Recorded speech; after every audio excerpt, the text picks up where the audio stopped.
Muy buenos días a todos, perdón por el retraso, espero que estén bien. Vamos a empezar la clase del día de hoy y les pido por favor que me confirmen si todos están viendo mi pantalla y me están escuchando apropiadamente, si son tan amables.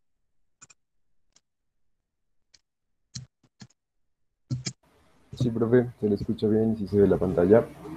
Listo, gracias. Bueno, entonces el día de hoy, esperen un momentico, entro acá a las presentaciones. El día de hoy vamos a empezar, digamos, un ejemplo práctico para la paralelización de MPI en donde tengamos que hacer comunicación entre nuestro sistema debido a la descomposición del dominio y tengamos que sincronizar eso entre todos los procesos y hacerlo pues de la manera más eficiente posible. Entonces el ejemplo que vamos a tomar es el de la relajación. Ese es el método que utilizamos para resolver la ecuación de Laplace. Aquí dentro de la página de presentaciones creo que tengo, así aquí está, este método para que lo veamos. Entonces yo no me voy a detener mucho en la formulación del método. Entonces tenemos las ecuaciones diferenciales parciales que se pueden clasificar entre elípticas, parabólicas y hiperbólicas. La que vamos a resolver hoy es una elíptica, que es la ecuación de Laplace. No solo vamos a olvidar de las fuentes. Entonces vamos a suponer que no hay fuentes. Entonces simplemente el laplaciano del potencial es igual a cero. Lo que queremos es obtener algo como lo que tenemos acá, ¿sí? Entonces, pero de forma paralela. Entonces queremos es poder estudiar un sistema que puede ser tan grande. Obviamente lo que vamos a hacer aquí pues es un ejemplo, pero es un sistema tan grande que no cabría en la memoria RAM de un solo computador, sino que tendríamos que distribuir esta matriz dentro de muchos computadores, porque no cabe. Entonces podría ser un sistema que es impresionantemente fino o grande, que se gasta 8 gigabytes por computador o más, dependiendo de los computadores que tengamos disponibles. Entonces tenemos que hacerlo de forma paralela. Pero al final es resolver este tipo de problemas. Y de paso, pues ver cómo hacer esa comunicación, porque hasta ahora, digamos, lo que hemos hecho nosotros ha sido como problemas de comunicación básicamente nula, embarrassingly parallel, donde cada quien hacía sus trabajos por aparte y al final simplemente enviaban un resultado, como cuando calculábamos el promedio de un gran vector, por ejemplo. Pero entonces ahora sí vamos a hacer una aplicación en donde haya que hacer comunicación entre los procesos para hacer el siguiente paso de evolución temporal. Entonces, ¿cómo funciona esto? Se supone que lo que uno hace es, bueno, la ecuación de Laplace es la segunda derivada en dos dimensiones de x al cuadrado del potencial, bueno, más y más la segunda derivada de y, igual a cero. Esa es la que vamos a resolver nosotros. Entonces, por el método de diferencias finitas, lo que uno hace es descomponer o reescribir esta derivada en una matriz, en términos de una matriz, utilizando derivadas centrales y este tipo de cosas para mejorar la aproximación. Y se reescribe entonces esta ecuación diferencial reemplazando las derivadas por sus versiones discretas. Entonces uno discretiza el espacio en unas resoluciones que uno define. Y estas derivadas, entonces lo que quieren decir es que, por ejemplo, si lo vemos acá, u en x, y sería u en y, j. Eso es lo que estamos hablando aquí en el centro. Este u de x más delta de x, y, pues es como que el que está a la derecha, y más uno. X menos delta de x, y es el que está a la izquierda, y menos uno, j. Y lo mismo pasa con y más delta y, pues es el que está encima mío. Bueno, aquí pues según la gráfica está hacia abajo, pero pues y aumenta hacia abajo. Y menos delta y, pues está en esta zona, j menos uno. Entonces, cuando uno reescribe la ecuación de Laplace en términos de esas partes, digamos, discretas, entonces en vez de poner x, pues uno pone índices, ¿cierto? Cada x corresponde a un índice y en x, cada y corresponde a un índice j. Todos ellos van a tener, digamos, la misma resolución delta en tanto en x como en y. Y entonces estas expresiones que tenemos acá se pueden reescribir como que u de y, j, u en x, y, es igual a un cuarto de u a la derecha, x más delta, y, que sería u de y más uno, j. A la izquierda, le sumamos el de la izquierda, arriba, y más delta, o sea, j más uno, y abajo. Entonces observen que lo que está diciendo la ecuación de Laplace en esta formulación así es que el valor que yo tengo en un punto dado en i, j en mi matriz discreta es igual al promedio de los valores que la rodean, más el término de fuente que lo vamos a ignorar.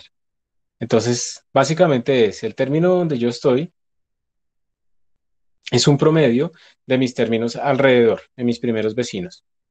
Uno aquí tiene que decidir si quiere resolver esto como un sistema matricial, por ejemplo, es una forma de hacerlo, o si lo quiere resolver así como está escrito de esta manera. Nosotros lo vamos a hacer de esta manera como un método iterativo. Es decir, lo que vamos a decir es, se definen como unas condiciones de frontera, ¿sí? Vamos a decir que en este borde vale cero el potencial, cero acá y aquí vale 100. Definimos esas condiciones de frontera.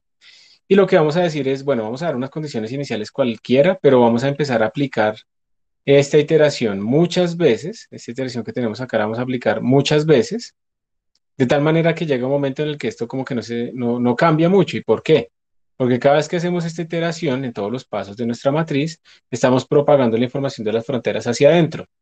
Entonces, la primera vez que yo hago esa propagación, pues esto no va a cambiar mucho, pero luego que yo lo hago otra vez y lo hago otra vez y lo hago otra vez y lo hago otra vez, pues entonces esto se va a empezar a volver compatible con las condiciones de frontera, va a llegar un momento en que no va a cambiar demasiado. Entonces, estamos relajando nuestro sistema y eso implica, hay unas garantías de convergencia, que entonces al final se va a llegar a un valor final en nuestra matriz, pues que ya no va a cambiar y que va a representar cómo es el potencial para esas condiciones de frontera.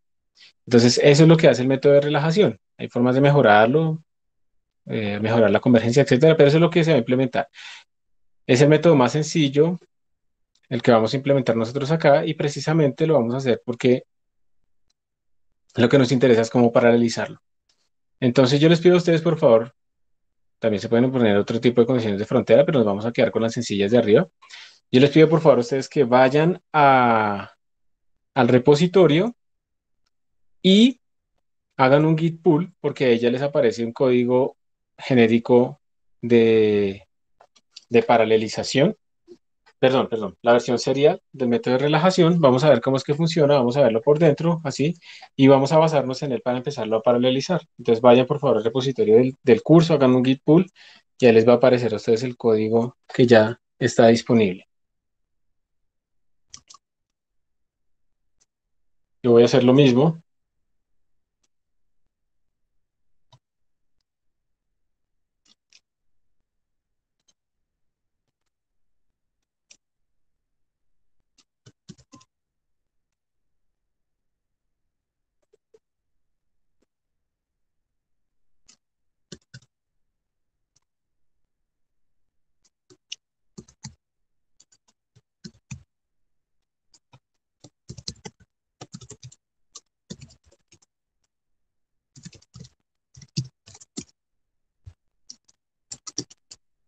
Voy a compartir la pantalla de nuevo. Por ahora lo voy a correr en mi computador para que podamos ver ciertas animaciones y luego cuando ya queramos hacer algo realmente paralelo y medir escalamiento, pues ya tenemos que hacerlo en un computador más poderoso. Antes de seguir, quisiera preguntarle a si alguien va a hacer alguna pregunta sobre los proyectos al final de la clase. Levante la mano.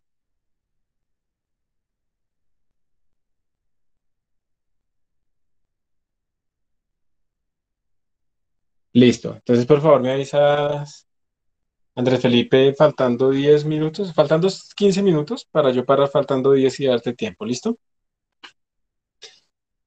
A Listo, ver, profe, gracias. gracias. Johan David pregunta, ¿cuánta RAM se necesitaría en total para que un solo computador pueda trabajar con dicha matriz? Pues digamos que en principio es la RAM total que tenga ese computador disponible para el usuario. Si mi computador tiene 8 GB de RAM y digamos que se gasta, no sé, 1 GB en el sistema operativo, está reservado, algo así, pues la matriz más grande que yo puedo hacer en un solo computador, pues va a ser esos 7 GB. Y eso es lo que máximo podría yo hacer ahí en el mismo computador. O sea, puedo utilizar MPI, pero mi matriz como tal, lógica, la matriz verdadera que quiero representar, tiene que utilizar máximo 7 GB. Eso no quiere decir que cada proceso tenga disponible 7 GB. Si yo tengo 7 procesos, cada uno va a tener disponible máximo 1 GB, porque la suma total de todo ese proceso de MPI se va a comer pues 7 GB en total. Entonces hay que tener cuidado, ¿no? La suma total de la memoria que consume cada proceso en un computador, la suma de toda esa memoria que se consuma debe ser menor o igual que la suma máxima de memoria que tenga disponible. Entonces va a depender del problema. ¿Listo, Johan? Nosotros vamos a utilizar ahorita matrices muy chiquitas y eso no va a importar. pero recordemos que una de las ideas de la programación en paralelo es que podemos escalar a sistemas muchísimo más grandes de lo que uno puede utilizar en un solo computador. Pero para el ejemplo, pues no vamos a ir tan allá todavía. Entonces, ahí debe aparecerles a ustedes un código que dice Laplace Genoplot. Entonces yo lo voy a abrir, Laplace Genoplot.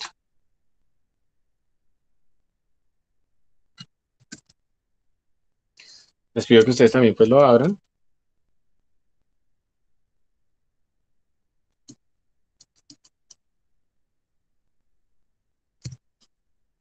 Les debe salir algo como lo que tengo acá.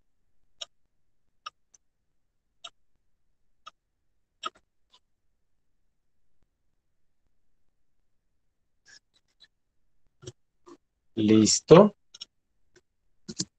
Y lo primero que vamos a hacer es entender este diseño de este programa para poder pensar cómo haríamos para paralelizarlo. Sí, eso es lo más importante y lo primero que debemos hacer.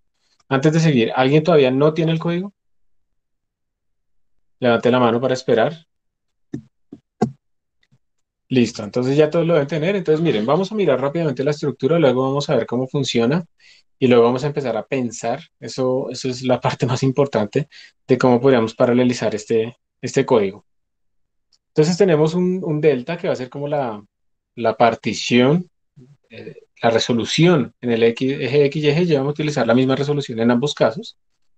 Pues tenemos aquí un X mínimo, un X máximo, un Y mínimo, un Y máximo. Esto es rectangular, ¿no? Para que no sea exactamente un cuadrado y perfecto todo, sino que sea un poquito diferente.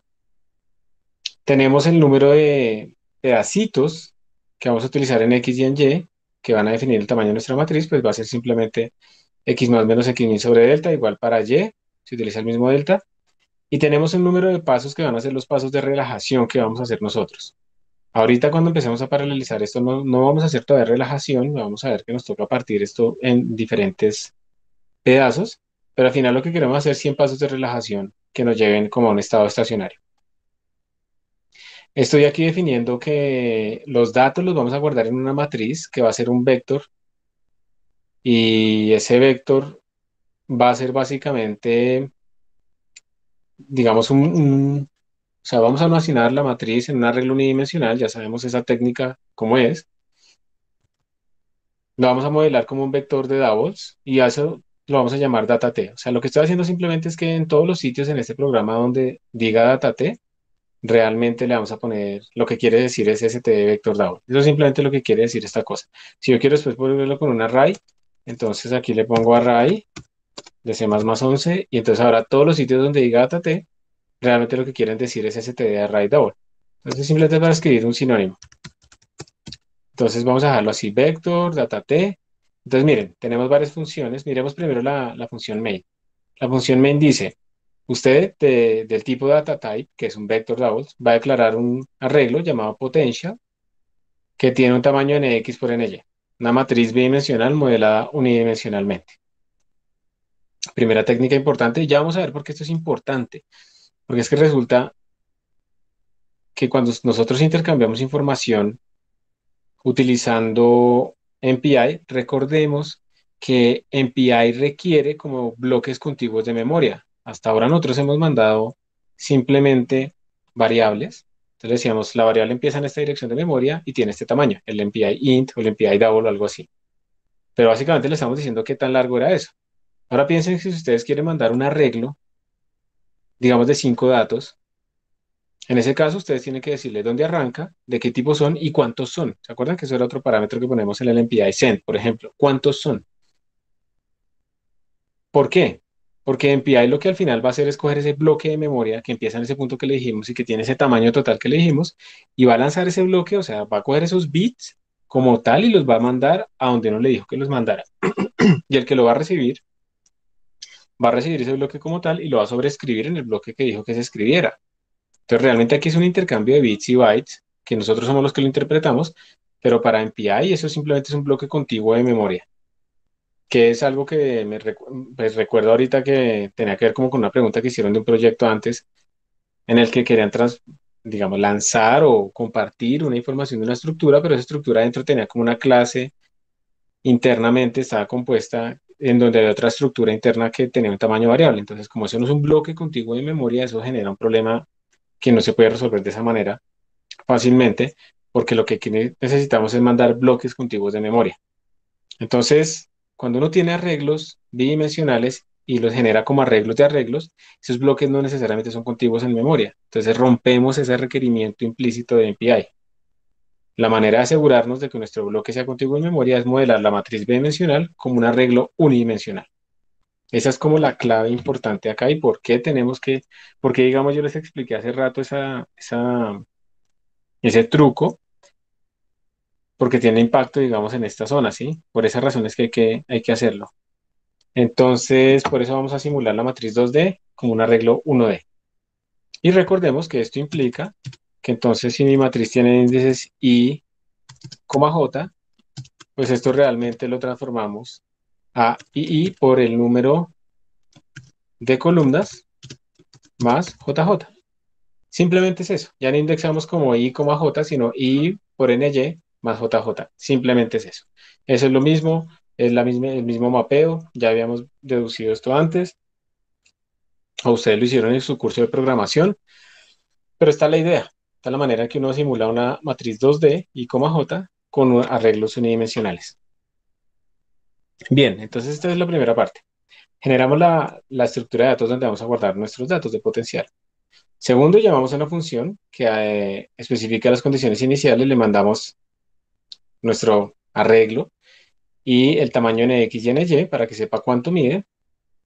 Luego mandamos a otra función que se llama Boundary Conditions, que va a especificar las condiciones de frontera en nuestra matriz. Obviamente tiene que recibirlas por referencia para poderla modificar en X y en Y. Y luego una función que se llama Evolve, donde le mandamos la matriz, el tamaño y el número de pasos que queremos que evolucione. Entonces miremos la función Initial Conditions. Aquí está. La función Initial Conditions pues recibe los datos como referencia, el tamaño, y entonces lo que hace es simplemente recorrer toda esta matriz y miren la indexación, ¿sí ven? Y X por N, Y más IJ, que fue específicamente lo que pusimos acá. Entonces está recorriendo toda la matriz con un arreglo bidimensional modelado con uno unidimensional y lo está llenando de unos. Esto no importa, realmente en estos métodos de relajación se tiene que no importa ese valor inicial, entonces simplemente lo vamos a llenar con unos arbitrariamente. Pero realmente no importa, eso va a converger al mismo valor final independiente de esa condición inicial. Muy sencilla esta matriz, esta función, initial conditions. Boundary conditions, ¿qué es lo que hace? Entonces, boundary conditions lo que hace es, pues, especificar precisamente cuáles son las condiciones iniciales que se van a utilizar en este sistema. Entonces, miren que si ustedes vuelven a la presentación, ¿dónde estaba eso? Digamos que yo quiero hacer este sistema que está aquí arriba. Miren que ustedes pueden decir que X es las filas, Y son las columnas. Entonces, por ejemplo, esta primera condición inicial que yo tengo acá, que toda esta columna vale 0, sería fijar a Y en la primera columna, cuyo índice discreto sería Y igual a 0, y variar a X, ¿cierto? Entonces yo podría decirle Y, el índice en Y vale 0, e IX pues va variando desde su valor mínimo hasta su valor máximo, y a todos esos valores le pongo valor en mi condición de frontera igual 0. De la misma manera yo podría hacerlo acá, podría decirle, el valor de Y es fijo, es el último, la última columna, ese lo fijo y varío otra vez a IX. Entonces para todos esos IX les pongo el valor de 0. Entonces ya quedaron estas dos condiciones de frontera. Cuando vaya a ponerla de acá, entonces lo que está fijo es la fila. Entonces fijo a X en su valor final, porque estamos en el valor final, y varío y le voy poniendo 0 a todo el mundo. Y cuando me pase a esta otra condición de frontera, fijo a X en el primer valor, en la primera fila, y X igual 0, y varío a Y le pongo el valor de 100. Entonces con eso es que yo puedo ir colocando esas condiciones de frontera en los diferentes bordes. Y eso es específicamente lo que se está haciendo acá. Primera fila, y X vale 0. Y entonces Y va a ir variando entre todo su rango. Le vamos a ir poniendo el valor de 100. Específicamente eso es lo que estamos haciendo acá. Última fila, y X es constante, y solo varía a Y, le pongo el valor de 0. Primera, aquí es column, ¿no? Column, column. Entonces la primera columna la defino con fijando ahí Y en cero, y varío ahí X, le pongo el valor de cero, y la última columna pues queda así. Aquí hay otro ejemplo para ponerle una barra en la mitad, pero por ahora no nos vamos a interesar. Ojo, porque todo esto son índices globales, ¿no? Aquí recordemos que estamos en la versión serial, eso es solo un proceso que tiene a toda la matriz guardada, y entonces todos estos índices son globales. Pilas porque cuando nos pasemos a paralelización, nuestra matriz la vamos a repartir en entre los diferentes procesos, y entonces vamos a tener que tener cuidado y diferenciar entre los índices globales y los índices locales por proceso, que es algo que tiene que ver con los ejercicios que ya hemos venido haciendo, que para eso es que se hicieron, ¿no? Para tener como un poco claro ese tipo de cosas. Entonces, esta es la que hace Boundary Conditions. Antes de seguir, ¿alguna pregunta hasta este momento?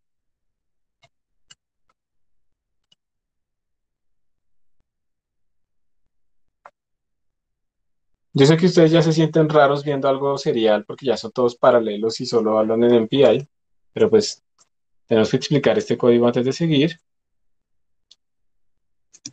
Y lo que hace la función evolve es lo siguiente. Bueno, por ahí llama una función start GNUplot. Esto está imprimiendo a GNUplot para ver la animación. Pero lo que importa es que miren que la función evolve lo que hace es n steps pasos de relajación. Hay una función llamada relaxation step que lo que hace es un paso de relajación. La función evolve lo único que hace es imprimir una información para GNUplot, hacer un paso de relajación e imprimir para GNUplot. Esto es lo único que hace. Entonces la parte importante y fundamental de la solución de ese sistema pues es el relaxation step. Entonces miremos el relaxation step, ¿qué es lo que hace? Recordemos que nosotros tenemos acá que el paso de relajación es aplicar esto en mi matriz, esto. U de I, J es igual a un cuarto, o sea, el promedio de mis vecinos, hacerlo muchas veces. Entonces observen que lo que se hace acá. Yo barro mi matriz, tan, tan, tan, y X y yo le digo data en I, J. Recordemos que esta es la forma de indexar unidimensionalmente una matriz bidimensional, y X por N, Y más IJ, más Y, digamos, va a ser igual a el que está a mi derecha, y X más uno, el que está a mi izquierda, y X menos uno, el que está arriba mío, y Y más uno, el que está abajo mío, y Y menos uno, la suma de todo eso sobre 4. Es específicamente exactamente esto que tenemos acá. ¿Sí? Es exactamente esto que tenemos acá nosotros, y estamos ignorando este término de fuente. Estamos asumiendo que no hay fuentes. Entonces, ojo, porque de todas maneras cuando hacemos esta actualización, nosotros no podemos sobreescribir las fronteras, ¿cierto? Si estamos sobreescribiendo las fronteras, estamos modificando las celdas que no se deberían modificar, porque son frontera. Como en este problema en particular estamos hablando de celdas que están en los bordes, miren que el for no arranca en cero, sino que arranca en uno, entonces ya me salté a mis primeras filas y primeras columnas, y el for no va hasta nx-1, sino hasta nx-2.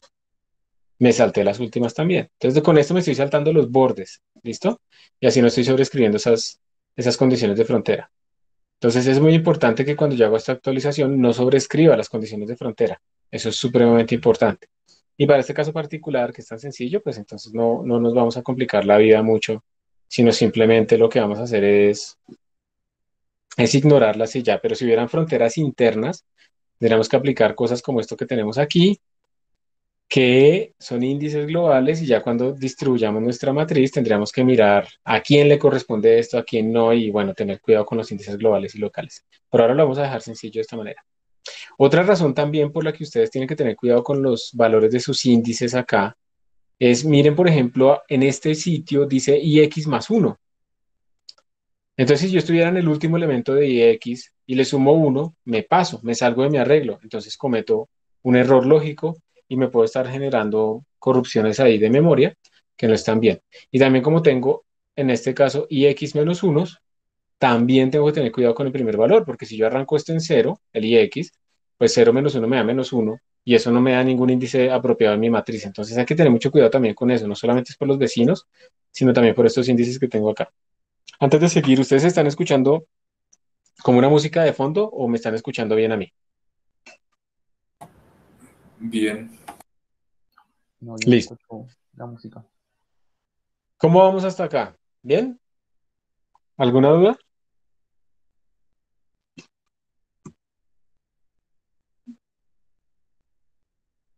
Bien, profe. Todo bien. Todo bien, listo. Entonces, ahora sí, bueno, este es el núcleo, ¿no? De la evolución, la función relaxation step. Y ahora nos quedan pues unas funciones que están por ahí. Por ejemplo, print screen, lo que hace es coger nuestros datos e imprimirlos a la pantalla. Entonces aquí está saliendo como la matriz, se imprime la primera fila separada por espacios y luego se pone un slash n para cada fila y luego al final pues se imprime. Esto como que imprime la pantalla nuestra matriz. Y Start GnuPlot lo que hace es que imprime como unos comandos para poder visualizar nosotros esta matriz en GnuPlot. Entonces le dice que, bueno, que se ponga en este mapa de colores, que ponga los contornos. Aquí, por ejemplo, se le está diciendo que haga un GIF animado. Y luego lo que hace función print GnuPlot es decirle a GnuPlot, oiga, yo quiero que pinte una superficie, pero con los datos que le voy a escribir ahorita en adelante. Entonces se utiliza como este archivo especial, guión. Es un archivo que le está diciendo, realmente yo no tengo solo un archivo, sino que lo voy a imprimir a la pantalla. Y le digo que lo haga con líneas, con el tipo de línea 3 y entonces empieza a escribir el X, el Y y el valor del potencial. Entonces X, que es X min más Y X por delta, Y, que es Y min más Y por delta, X, y luego el valor del potencial ahí. Y listo. Y al final yo tengo que imprimirle una E para que el GnuPlot sepa que cuando yo utilizo esto, él espera una E al final para saber cuándo terminé de darle datos. Entonces imprimo una E, entonces él sabe que terminé y pinta. Eso es lo que hace este código. Quiero que vean ustedes entonces cómo es que corre. Voy a quitarle primero el GIF animado. Voy a comentar esto un momento. Y mire por favor a mi pantalla. Va a compilar. A mí me toca poner el -10 aquí. Ustedes ya saben por qué. Esta es serial, esto no es MPI, pero también podemos compilarlo con MPI, C++. Si tengo MPI, C++ instalado acá. Sí. Entonces, mire, ya compilé. Tengo la .out. Si yo hago a.out, pues esto me imprime, me bota un montón de información a la pantalla. ¿Sí ven?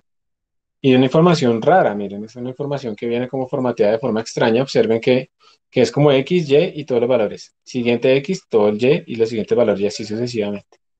Entonces la idea de que esto está así es que yo puedo entubarle la salida a GnuPlot. Miren mi pantalla, por favor. Y entonces ahora GnuPlot va a leer todo eso que yo le estoy imprimiendo allá. Y miren que aquí se ve la animación de cómo está relajándose mi sistema. ¿Sí? Arranca en la condición inicial y va relajándose a medida que yo hago pasos de relajación y pasos de relajación y pasos de relajación hasta que llega a su valor final. Entonces la idea es que, digamos, esto era simplemente para mostrar que el método funcionaba. Y si yo descomento esto de la animación, entonces yo lo entubo a GnuPlot otra vez. Miren que ahora no me sale ninguna ventanita, pero GnuPlot me lo guardó en un archivo animado. Acá está, el anime.gif. Entonces lo voy a abrir con un navegador. Bueno, aquí yo lo voy a escribir de esta manera.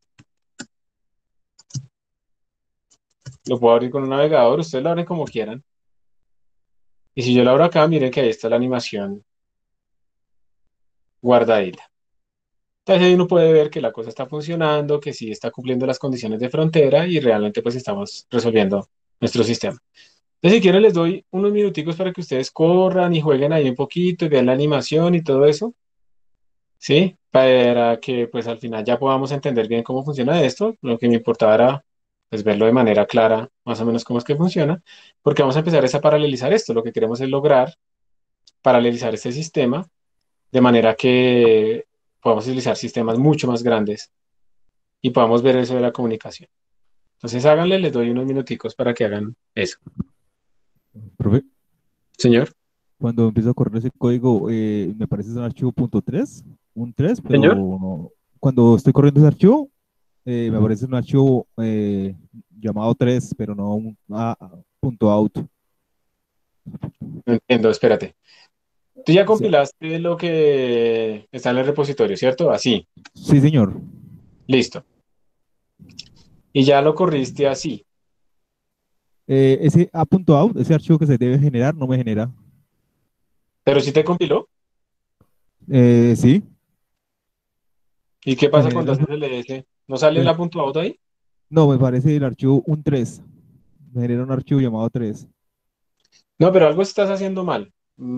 ¿Puedes compartir tu pantalla para mirar? Sí, señor. Dale, compártela, por favor. Y miramos cuál podría ser el error.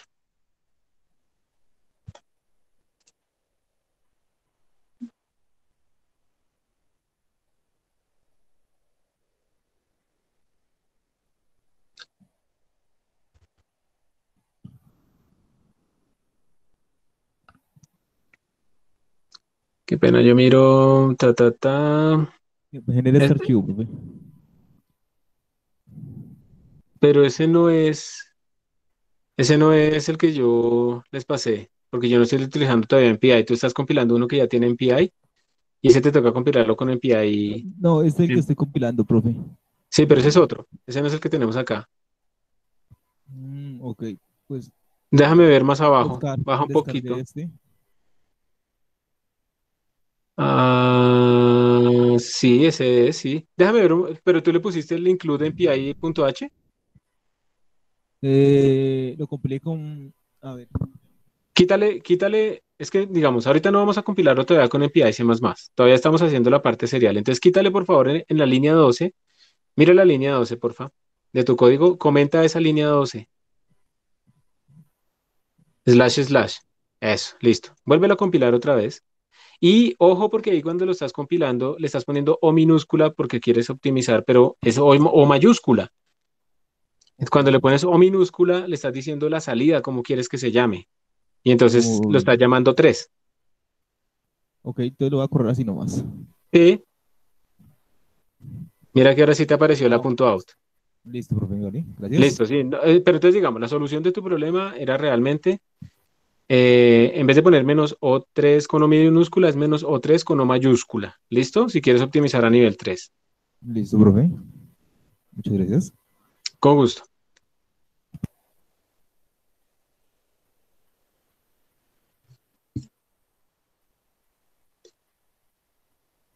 Ah, profe, otra cosa.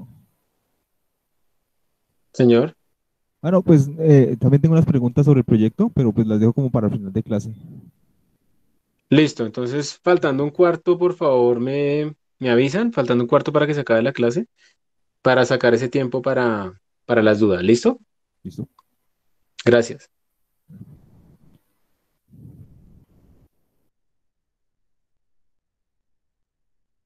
Entonces, muchas gracias por la pregunta. Es importante que pregunten cuando tienen cualquier dificultad para que no se queden atrás. Voy a volver a compartir mi pantalla. Esa música que estaba sonando de fondo eran como esas baladas que ponían los tíos o los abuelos de uno. Y entonces es muy curioso porque todo es cíclico, ¿no? Entonces dice, uy, qué música tan aburrida. Pero ahora resulta que la música que yo escucho es la que le parece aburrida a los jóvenes de ahora. Y a ustedes les va a pasar lo mismo, ¿no? La música que escuchan ahorita va a ser la aburrida para los jóvenes cuando ustedes estén mayores. Y eso es como inevitable. Es el ciclo normal. Bueno, sigamos. Entonces, ¿ya están viendo mi pantalla? ¿Sí? ¿Me confirman, por favor? Sí, señor. Listo, gracias. Entonces, eso es lo que hace este código, pero por ahora, digamos que la animación es muy chévere y tal, y tramadora, no sé qué, pero lo vamos a dejar para el final, porque ahora lo que me interesa es empezar a ver es más o menos cómo se comporta en la pantalla mi código, ¿sí? ¿Cómo hacemos esta paralelización de este código? Entonces, miren, lo que voy a hacer es, voy a copiar este código a la Laplace Genoplot y lo vamos a pasar a la Laplace MPI versión 1.cpp. Y vamos a ir como cambiando diferentes versiones. Voy a abrirlo acá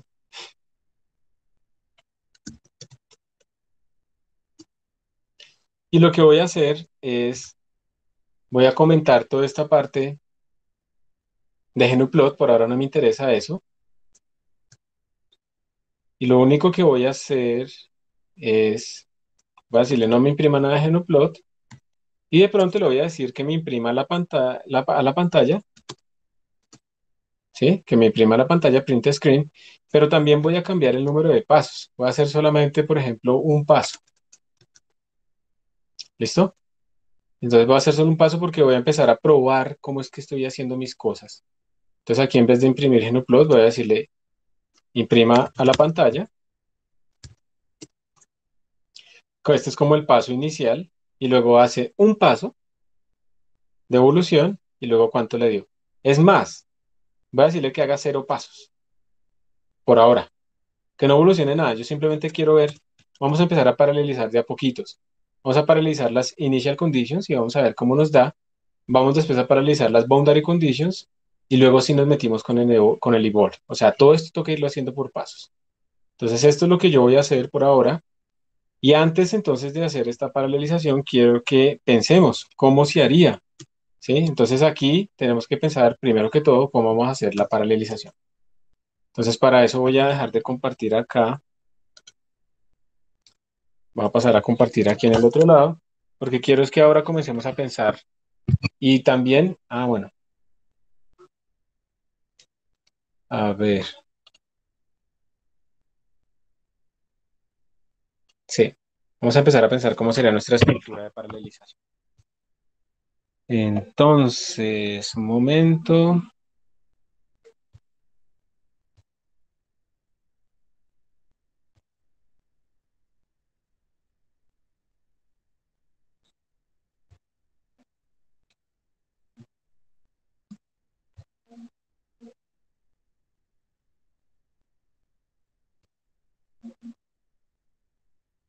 Tan, y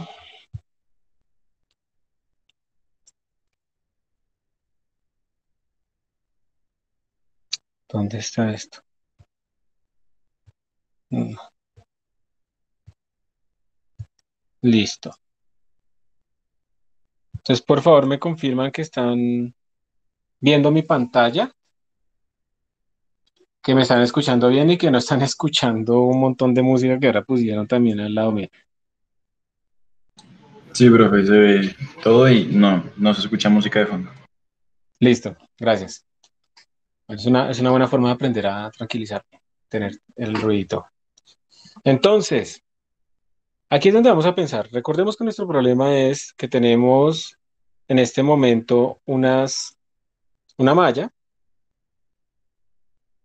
¿sí? En principio podríamos pensar que esa malla va a ser tan grande que en algún momento no va a caber en la memoria. Vamos a hacer un sistema muy, muy grande.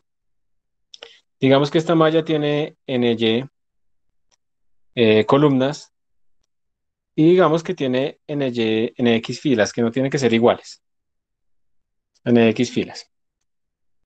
Queremos paralelizar este problema. Sabemos que lo que tenemos es que, pues digamos, un punto dado, un punto y s y coma j, pues va a tener que calcular como el promedio de lo que le rodea para poder hacer la relajación, etcétera, etcétera, etcétera. Pero en un momento dado, antes de empezar a pensar en todo eso, es cómo harían ustedes para paralelizar este código.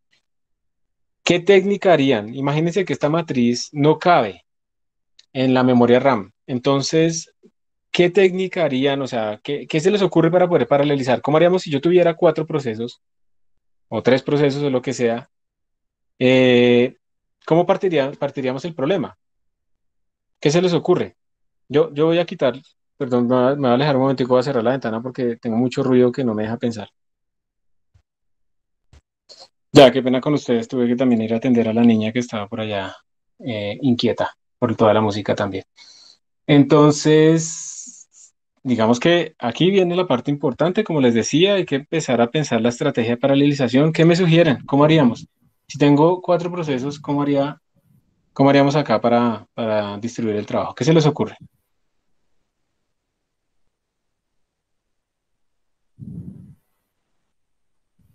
Yo espero hasta que digan algo. O sea, lo que usted está sugiriendo es como moverse en esa matriz, ¿no? Sí, Pues, profe, digamos, si yo me paro en la matriz, en el punto, esa matriz, digamos, es el punto IJ, ¿sí o no? sí, Entonces, si yo me muevo hacia arriba, entonces, digamos, sería I, J menos uno y pues hacia abajo sería I, J más uno. Y lo mismo para la derecha o para la izquierda. Y ajá, entonces, si yo tengo N pasos, entonces en X y en Y, sería un NX y un NY. Entonces sería digamos, un X máximo menos un X mínimo sobre la resolución y lo mismo para Y. Y entonces si nos ajá. vemos solo en X, sería un X mínimo más el Y de la coordenada Y por el delta de nuestra resolución.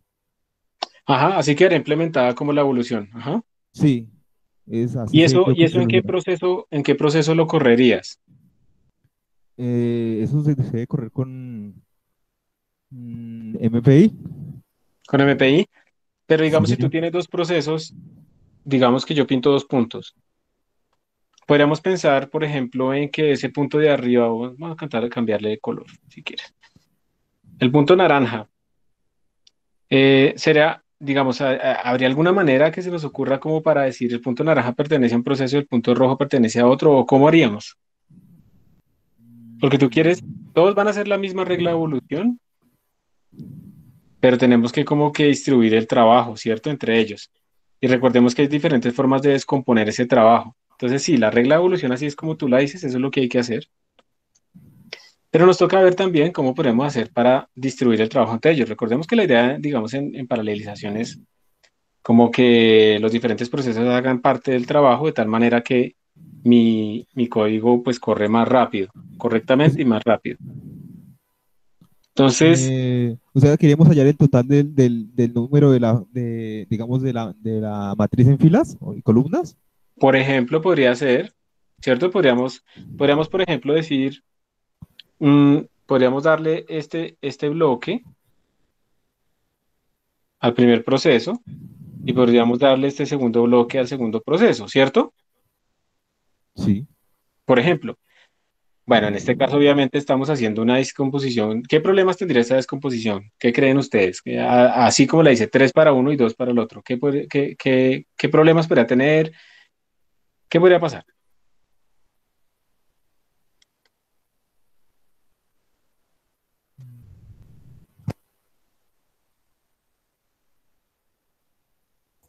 ¿Podría haber tal vez un desbalance entre los trabajos que le corresponden a cada proceso?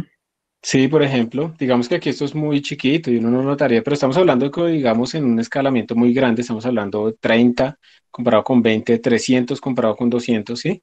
Entonces, por haber un desbalance. Y hay otra cosa, de todas maneras, que además es intrínseco y realmente no vamos a poder eliminar.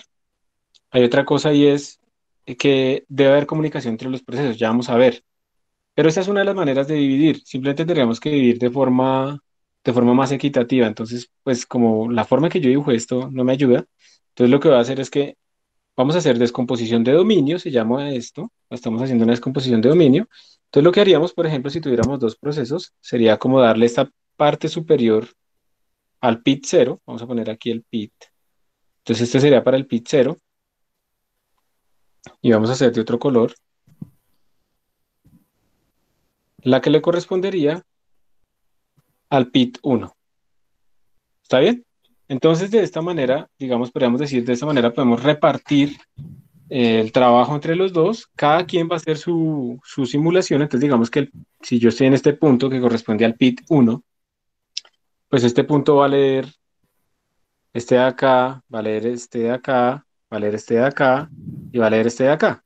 Y entonces este pit uno le corresponde como toda esta frontera y solamente este pedacito de esta frontera, ¿cierto? Esos son puntos internos. Y al pit cero, por el contrario, pues le corresponde otra parte de la frontera y como fronteras parciales. Entonces, lo primero es que estamos haciendo algo llamado domain decomposition. Estamos repartiendo, estamos dividiendo el dominio de nuestra simulación en los diferentes procesos.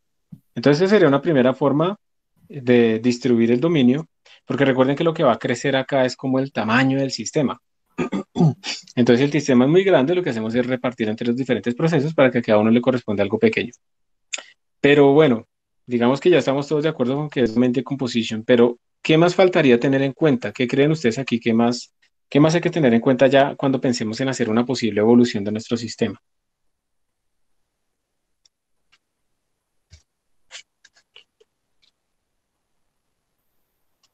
Profe, ¿no habría puntos que están compartidos por los diferentes threads? Sí, pilas, no son threads, son procesos, pero tienes toda la razón. Recordemos que aquí son, como son procesos, pues tenemos que tener cuidado con esa sintaxis, es simplemente porque Sí, sí. cuando tú hablas de threads son procesos livianos, no sé qué, son de cosas diferentes, ¿cierto? Entonces, listo. Perfecto, eso es muy importante. Por ejemplo, este punto que yo resalté acá, ese punto está compartido entre los diferentes procesos, como nos dice él, como nos dice Santiago, ¿cierto? Sí, creo que es Santiago, ¿cierto? Sí, señor. Listo. Entonces, como dice Santiago, eso es verdad. Entonces, ahí vamos a tener un problema y es, por ejemplo, ese punto, ¿a quién se lo ponemos? ¿Al pit 0 o al pit 1? ¿Sí? Eso es una cosa. Y pasa algo más. Digamos que ustedes dicen, no, vamos a hacerlo como de la siguiente manera. Vamos a hacerlo que sean cerrados al inicio, o sea, que se incluyan estos puntos en el pit y abiertos al final. Entonces, aquí yo haría cerrado al inicio y abierto al final. Y cuando tenga el último va a tener que cambiar esto a que sea cerrado, pues para que incluya también los del final.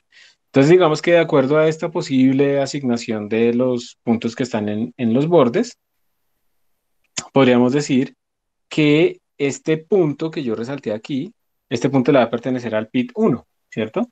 Y no le va a pertenecer al pit 0. Entonces ya está resuelto ese problema más o menos de esos puntos que están repartidos, que están como en el borde, en la frontera. Muy bien. Ahora hay otra cosa en la evolución. ¿Qué ven ustedes ahí? ¿Qué pasaría, digamos, cuando evoluciona el sistema específicamente con esos puntos en la frontera? ¿Le ven algún problema o no? O más bien les doy la pista, digamos, si yo, por ejemplo, me concentro en este punto de acá, ¿habrá algún problema para la evolución de ese punto, teniendo en cuenta pues que él va a leer esto, va a leer esto, va a leer esto y va a leer esto? ¿Habrá posiblemente algún problema?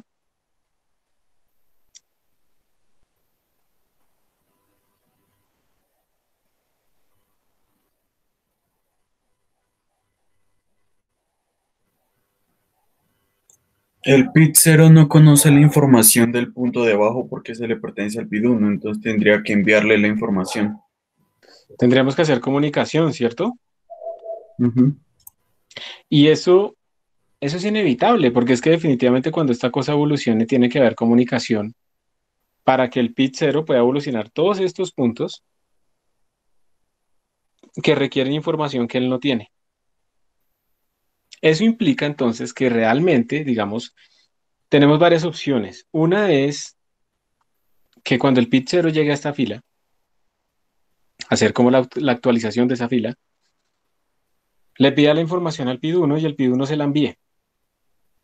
Entonces el pit 1 llega y le envía eso, el pit 1 la recibe, el pit 0 actualiza y luego, entonces el pit 1, cuando estemos en estos puntos de acá, pues él no va a tener problemas, ¿cierto? Pero vemos que, digamos, si yo tenga más pits, pues vamos a tener el mismo problema, va a tener que intercambiar información entre ellos. Entonces, definitivamente va a tener que haber un intercambio de información entre el uno, digamos, por lo menos entre el uno al cero en este ejemplo. Entre el uno y el cero tiene que haber un intercambio de información. Y de hecho, no tiene sentido, digamos, que le mandemos esta información para cuando esté en este punto y luego esta información cuando esté en este punto y luego esta cuando esté en este punto, luego esta cuando esté en este punto. O sea, ¿será que es eficiente hacer NY comunicaciones? ¿O ustedes cómo lo harían? ¿Qué creen? NY quiere decir, si yo estoy en este punto y voy a evolucionar, necesito la información de este. Estoy en este, el de este. Si estoy en este, el de este. Y así sucesivamente, ¿cierto?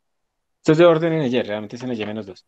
Pero ¿tendrá sentido hacer todo ese montón de comunicaciones punto a punto? ¿Ustedes qué creen que será mejor? Pues mandar la fila más bien en cada momento. Muy, muy bien. O sea, recuerden que la comunicación es costosa, que uno lo que quiere es que la relación entre cómputo y comunicación sea grande, o sea, que yo haga mucho cómputo comparado con la comunicación. Entonces, en vez de mandar cada uno de estos punticos cada vez que se necesite, más bien se le manda toda la fila completa para que nuestro proceso pueda proceder, ¿sí? A hacer su evolución. Entonces aquí se utiliza eso que vimos hace un rato en las técnicas de descomposición, que se llamaba los ghost. Realmente lo que vamos a hacer es lo siguiente.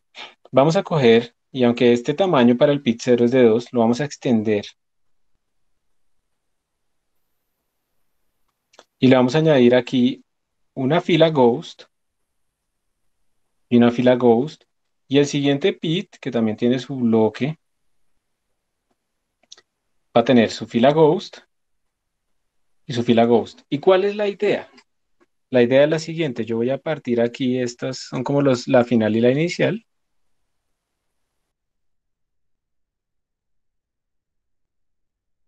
Entonces, la idea es que para yo facilitar, digamos que yo haga solo un paso de comunicación y luego haga el paso de evolución independientemente, porque es que eso no sería eficiente, digamos que yo voy a evolucionar el PIT 0, entonces necesito primero que el PIT 1 me mande y yo le recibo y luego si hago mi evolución y luego el PIT 1 va a evolucionar, pero entonces el PIT 0 le envía primero y no sé qué. Lo ideal sería primero hacer un paso de comunicación donde nos enviamos los datos y luego un paso de evolución, ¿sí? Donde a mí ya no me interesa hablar con los demás. De esta manera, yo estoy realmente como aislando cada una de las dos tareas y así yo también puedo comparar en cuál se me está yendo el tiempo más. ¿Y cómo haríamos eso? Entonces, ¿cómo haríamos primero la comunicación? Entonces, lo ideal sería, por ejemplo, que esas zonas ghost lo que van a hacer es servirme para almacenar mis vecinos de arriba. Entonces, yo, por ejemplo, lo que haría sería es enviar esta última fila y guardarla aquí en este ghost. Y de la misma manera, yo enviaría mi primera fila y la guardaría, upa, me equivoqué. Y mi primera fila la guardaría aquí en este ghost. ¿Para qué sirve esto? Yo comunico, mando toda la fila, la guardo en mis ghost o las envío y ellos la guardan en su ghost. Y luego yo cuando tenga ya llenas mis ghost, digamos que yo soy este, cuando ya tenga llenas mis ghost, yo hago mi evolución sin pensar en los demás, porque ya me pasaron sus datos y los guardé ahí. Es una duplicación, pero hace eficiente la evolución.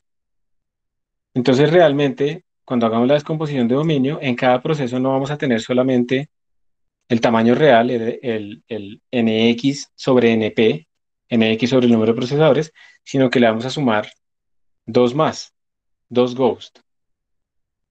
¿Con qué objeto? Con el objeto de poder intercambiar la información, separar la comunicación de la evolución y hacerlo lo más eficiente posible. Y si no sé si ustedes se dan cuenta, pero si ven que este patrón así de comunicación, nosotros ya lo hicimos, ¿se acuerdan? Se llamaba el ring. Entonces ahí está volviendo el patrón ring que habíamos hecho anteriormente, que es un ring en una dirección y en otra dirección. Por eso esos patrones son importantes uno verlos y haberlos trabajado un poquito anteriormente, porque con eso uno puede como tener más claro estos parámetros de comunicación. Entonces ya más o menos queda más o menos, digamos, pensada nuestra paralelización. La vamos a hacer por descomposición de dominio. Vamos a crear, digamos, a dividir nuestra matriz en pedazos, en bloques de este estilo, donde son el mismo número de columnas, pero diferente número de filas. El número de filas, pues, en cada procesador va a ser NX sobre NP, pero vamos a aumentar esas filas, esos bloques locales, en dos para guardar ahí los ghosts y poder hacer las evoluciones de nuestro sistema de forma independiente. Eso es más o menos nuestra estrategia de descomposición. ¿Por qué no podemos paralelizar más bien o sea, digamos que a veces a uno se le ocurre, pero yo por qué más bien no guardo toda la matriz y paralelizo más bien la evolución temporal, los pasos de relajación? ¿Se podría? Que digamos el proceso uno haga los primeros 10 pasos de relajación y el proceso 2 haga los otros 20 pasos.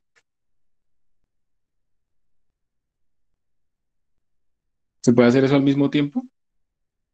No, pues no, no tendría mucho sentido. La verdad, el Por- segundo tendría que esperar a que el primero acabe porque cada paso depende del anterior. Entonces realmente no Exacto, sería paralelo. exacto, Julián, ahí muy bien, o sea, hay dependencia. Y cuando tenemos esas dependencias, pues no se puede hacer en paralelo. O sea, no se puede paralelizar el tiempo. Si pudiera paralizar el tiempo, pues nada, lanzábamos 10.000 procesos y que cada uno, y hay uno que va a hacer el paso cero y el otro va a hacer el paso 10.000. O sea, realmente no tiene sentido. Entonces, las dependencias nos impiden hacer paralización, digamos, en el tiempo, por ejemplo, pero sí podemos hacer descomposición en el dominio. Y con esto, pues ustedes ya pueden ver que cada uno de esos bloques puede ocupar 8 gigabytes en su computador y eso implicaría que nuestra matriz real, pues puede tener 800, bueno, digamos 80 gigabytes en total, la matriz real, pero no existe como tal en un computador y ya, existen sus pedazos en diferentes computadores. Para que ustedes vean más bonito esto entonces de la comunicación, yo aquí tengo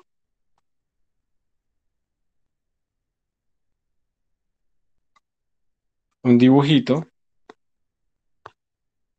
Esto es un asco. Yo tengo aquí un dibujito donde está acá.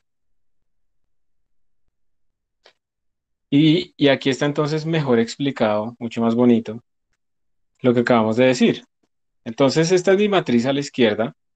Tenemos n columnas, ese es el mismo para todo el mundo, ¿cierto? Y los bloques que vamos a repartir, el n local en número de filas, pues va a ser el número total.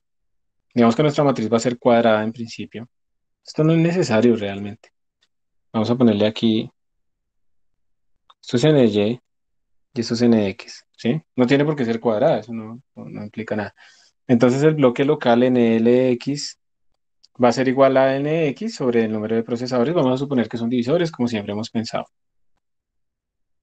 Entonces miren que yo estoy indexando aquí con los índices unidimensionales, 0, 1, 2, 3, 4, y lo que vamos a decir es que tenemos tres procesos. Y entonces nuestra matriz se va a partir en esos tres procesos. Y el primer proceso, el proceso ID 0, este es el PID 0, va a tener ese primer bloque de la matriz y además sus ghosts. Obviamente, queda claro que el primer ghost no tiene significado, ¿cierto? Para nuestro PID 0, ese ghost de arriba no tiene sentido. Estas son las condiciones de frontera. Entonces ese ghost de arriba se desperdicia, pero no importa, ¿sí? Eso es un detalle, eso es mínimo el gasto de memoria si dejamos eso ahí. Y para el segundo pit, pues tenemos esto, pero observen entonces la relación que hay entre la última fila del pit 0, la última fila real del pit 0 y el ghost superior del pit 1. Esto es exactamente igual a esto. ¿Y para qué hacemos eso? Precisamente para que cuando yo quiera evolucionar los reales de mi pit 1, por ejemplo, digamos el 12, él va a requerir la información del 7, del 17, del 11 y del 13. Observen que estos tres ya están y cuando yo hice el intercambio de información en los ghosts, también ya tiene al 7. Entonces se puede hacer la evolución sin comunicarse con los demás. O sea, yo le comunico, intercambio las zonas ghost y después de haber hecho ese intercambio, entonces yo puedo hacer mi evolución sin hablar con los demás. Y entonces miren que es una estructura tipo ring, ¿cierto? Que tenemos acá. Y para el último pit, pues vamos a tener que su último ghost, el de abajo, pues no tiene sentido, entonces pues hay que tener simplemente cuidado con eso. Entonces esta es como la estructura de descomposición del dominio que vamos a usar. Y ya localmente cada uno hace la evolución, así como decía Wilson, digamos en forma independiente, utilizando sus X y sus Y. Entonces, ¿alguna pregunta en esta estrategia de descomposición? ¿O se les ocurre alguna mejor?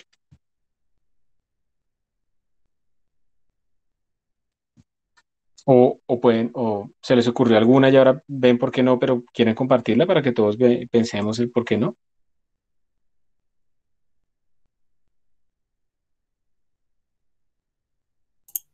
Profe, yo tengo una pregunta. Es que no me queda claro la estructura de ring en esa comunicación. Pues básicamente lo estamos diciendo es que el PIT 0 le envía esta información al PIT 1, el PIT 1 le envía esta información al PIT 2 y así sucesivamente. Entonces ahí estamos armando como un ring parecido al que hicimos la vez pasada. ¿Se acuerdan que el 0 le mandaba al 1, el 1 le mandaba al 2, el 2 al 3, ta, ta, ta, ta, ta, ta, ta? Sino que nuestro ring era periódico, o sea, era un ring, ¿sí? En este caso, pues estamos así, el 0 al 1, el 1 al 2, el 2 al 3, ta, ta, ta, ta, ta, ta, ta, ta, hasta que llega aquí al final y pues él no le envía a nadie. Anteriormente habíamos hecho un ring porque el último le enviaba al 0. Entonces digamos que esto es un ring abierto. Este último no lo hacemos porque no es periódico. Y luego Profe, empieza a devolver el ring para que... también, exacto, también podemos, y eso lo podemos hacer al tiempo, también tenemos que devolver, o sea, también el último le envía, si ven que el último también le envía, y este le envía, y este le envía, y este le envía. Esto también se tiene que hacer, es un ring como a la inversa, o sea, tenemos como dos rings abiertos, uno hacia la derecha, el otro hacia la izquierda, y ya tenemos que pensar bien es cómo hacer esa comunicación. Entonces tenemos como cada proceso, digamos, piensen en este proceso de la mitad. Este proceso de la mitad tiene que hacer ¿qué? Tiene que hacer un envío y otro envío. Tiene que hacer un envío al de atrás y un envío al de adelante. ¿Y qué más tiene que hacer? Tiene que recibir de acá y tiene que recibir de acá. O sea, en total tenemos que hacer 4 operaciones de comunicación en promedio. El último y el primero, pues tiene que hacer un poquito menos.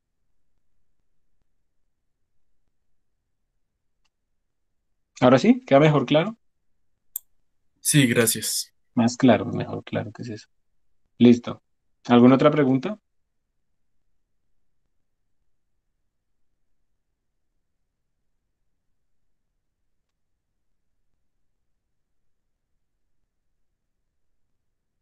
Listo, entonces ya vamos a empezar a ver cómo implementar esto y como ustedes pueden ver, pues tenemos bastantes comunicaciones y bastantes cosas. Entonces tenemos que irlo armando por partes y por pedazos, ¿sí? Eso es lo que tenemos que hacer. Entonces arranquemos ahora sí con nuestro código de MPI.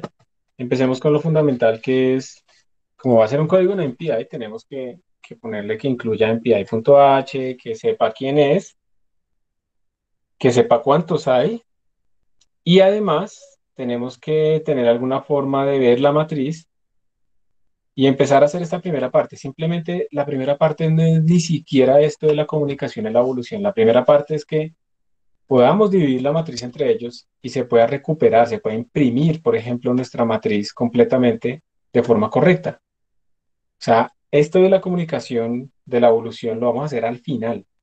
Lo primero que tenemos que hacer es poder ver que realmente podemos dividir el dominio, que parece tonto, parece que sí, yo sé que ustedes son re duros en todo esto, pero esto hay que hacerlo por partes para estar seguros de que lo estamos haciendo bien. ¿Ok? Entonces vamos a empezar con eso.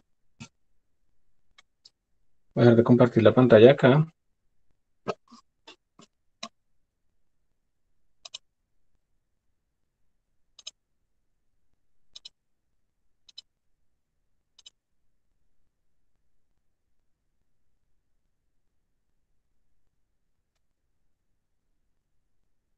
Este es el de MPI 1, ¿cierto? Entonces vamos a empezar. Yo lo que haría inicialmente es que yo quiero ver la matriz, entonces voy a cambiarle esta resolución a que sea 0.1, ¿sí? Que me sean como 10 punticos acá, 12 punticos acá, que yo la pueda ver como en la pantalla. Eso es como lo primero que quiero hacer. Que no haga pasos de evolución. Entonces miren que yo voy a llamar a estas como serial functions y vamos a empezar como a implementar el análogo con parallel functions. ¿Ok? Eso es como lo primero. Yo tengo la tendencia ahorita que cambiáramos este double, pero vamos a ver si lo podemos hacer así, utilizando los vectors y no corrompemos nada. Entonces, vamos a venir acá, tenemos que incluir MPI, MPI.h.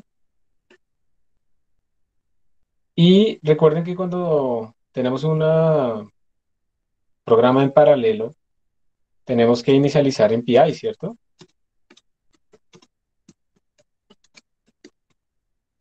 ¿Alguien me recuerda qué es lo que hay que poner acá? MPI init, MPI init. Y después por aquí tenemos que cerrarlo, ¿cierto? MPI panels. Ajá, MPI finalize. ¿Ese tiene algún argumento? Creo que no, ¿cierto? MPI init. ¿Initialize o init? Yo no me acuerdo. Creo que es initialize. Y tenemos que poner No, aquí profe, las variables. creo que solo es MPI init. Init, ya miramos. Init, listo. Process ID, por defecto lo vamos a poner 0. Y en el proc, que por defecto pues vale 0. Número de procesos. Entonces MPI init. Y creo que tenemos que mandarle Profesor, argc. ¿Sí? ¿Así? sí, ARC y ARB. Perfecto. Eso es para que todos los procesos puedan leer la misma línea de comandos.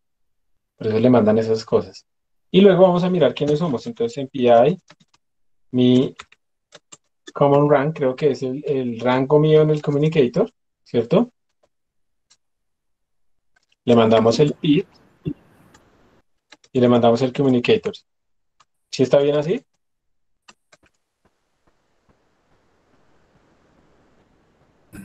Creo que es al contrario, o así están los otros códigos. Entonces al contrario. Gracias. ¿Y qué es lo que pongo acá para saber cuántos hay? El 6. tamaño. ¿Cómo está ahí? Listo. Esto es, digamos que aquí ya lo paralelizamos. Wow. Sí, pero pues todo el mundo está haciendo exactamente lo mismo, ¿no?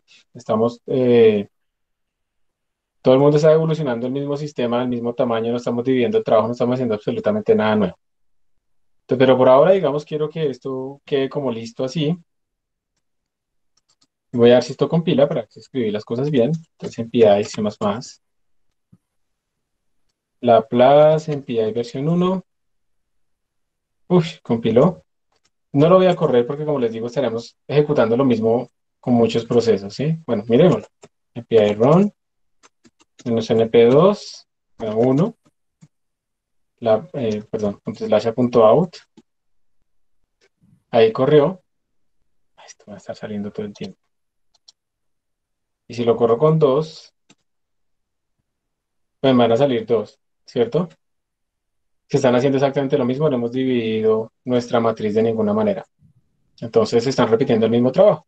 Pero bueno, al menos se ve que está imprimiendo las condiciones de frontera bien, 0000, no sé qué, y el 1. Entonces, bueno, ahí está.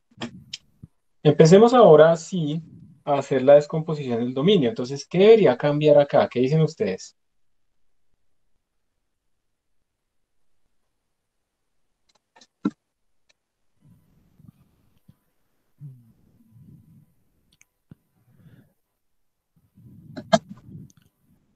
Yo voy a comentar todo esto. Vamos a dejar solamente initial conditions y voy a ponerle print screen. Le mandamos potential y le mandamos nx y ny. Miren que no hice nada nuevo. Simplemente le pusimos las condiciones iniciales. Miren que ahí ya desaparecieron las condiciones de frontera. Pero estas son las condiciones iniciales. Entonces, ¿qué debería yo hacer acá para empezar a dividir el dominio entre ellos? ¿Tiene sentido que todos tengan el mismo número de filas? ¿O qué deberíamos hacer? Pues implementar lo que está. ¿Aló? Implementar las divisiones, ¿cierto? Implementar lo que estábamos diciendo ahorita de los NX, de los NX sobre los NP, profe. Exacto, entonces sí podríamos decir int nx local, lo podemos llamar así, ¿les parece? Nx local va a ser igual a nx sobre El número de nproc. procesos. Exacto, sobre el número de procesos. Y entonces aquí el tamaño de esto no va a ser nx por ny, sino nx local por ny. ¿Estamos de acuerdo?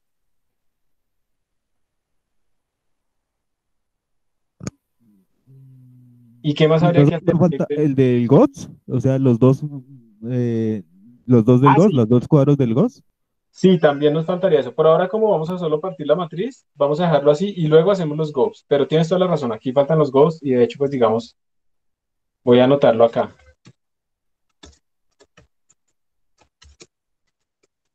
Faltan los goals. ¿Listo? Eso es completamente cierto.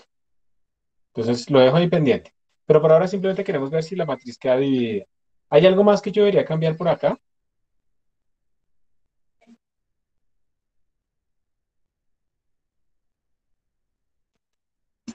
¿Qué dicen ustedes?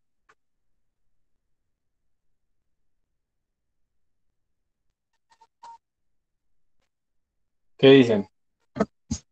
Vamos a dejarlo así, porque como no dicen nada, entonces lo vamos a dejar así. Y voy a correr y me salió un segmentation fault. ¿Qué dicen ustedes? ¿Qué está pasando? Si le pongo 1, me sale bien la matriz. Si le pongo 2, miren que me salen cosas raras, miren. Me sale la matriz completa con 2, la matriz completa con unos valores como basura. Si lo vuelvo a correr, me salen a veces segmentation fault y a veces no. Esperen un momentico que tengo aquí un escándalo. Listo. Entonces, ¿qué se les ocurrió? ¿Cuál será el problema? ¿Cuál será el problema? ¿Qué creen ustedes que está pasando ahí? Porque de pronto las funciones por ejemplo, initial conditions se están evaluando como en todo el arreglo y no solo, y creo que se deberían evaluar solo en la parte, Muy pues bien, en el pelo. exacto. O sea, los arreglos ya no miden NX por NY, sino NX local por NY. Entonces, NX local, NX local. Eso es lo que nos va a servir. Voy a volver a compilar y vamos a correrlo con una sola. Entonces ahí sale la matriz completa. Y si lo corremos con dos, ahora sí salen por pedacitos. El de arriba es el del PID 0 o el PID 1, no importa. Y el de abajo pues es el otro. Entonces, como ustedes pueden ver, ahora la cosa está funcionando mejor. Aquí tenemos un sistema de 10. Entonces podríamos dividirlo también por 5. Pero por ahora lo vamos a dejar así para ir viendo cómo nos funciona apropiadamente nuestro sistema. Entonces, pilas porque todo tiene que escalar. Y por eso es importante también que le mandemos el tamaño a todas estas funciones para que puedan imprimir apropiadamente las cosas. Entonces, vamos a escribir la primera función de initial conditions en forma paralela. Entonces, básicamente la misma serial, pero ahora debería recibir también el PID, ¿sí? Porque tiene que saber quién es, y también el NP, cuántos procesos hay. ¿Listo? ¿Por qué es importante esto? Recordemos que como estamos dividiendo el dominio, yo necesito saber qué parte me corresponde. Y para saber qué parte me corresponde a mí en mis initial conditions, pues yo necesito saber quién soy yo y cuántos hay. O sea, eso es inevitable, ¿listo? Entonces, por esa razón, digamos, en todas las funciones que hagamos paralelas, vamos a tener que poner el PID y el NP. Eso es lo que vamos a necesitar. Y vamos a implementarla acá abajo. Entonces, yo no sé si ustedes quieren de pronto que las implementemos al lado de la versión serial, como para que las podamos comparar, ¿cierto? Entonces, miren, esto sería escribir exactamente lo mismo que la versión serial. Yo lo único que voy a hacer es que voy a llenar como initial conditions para poder diferenciarlas. Voy a ponerle el PID. Entonces voy a llenar para el PID 0, se van a llenar de ceros y para el PID 1 se va a llenar de unos. Simplemente para que podamos ver apropiadamente, digamos, cuál es qué, pues qué parte le está correspondiendo a cada quien. ¿Sí? Entonces ahí realmente no hice mucho. Y lo único que yo cambiaría acá es que ahora yo voy a llamar una initial conditions que recibe también el PID y que recibe el nproc, el tamaño. Entonces vamos a ver qué sale.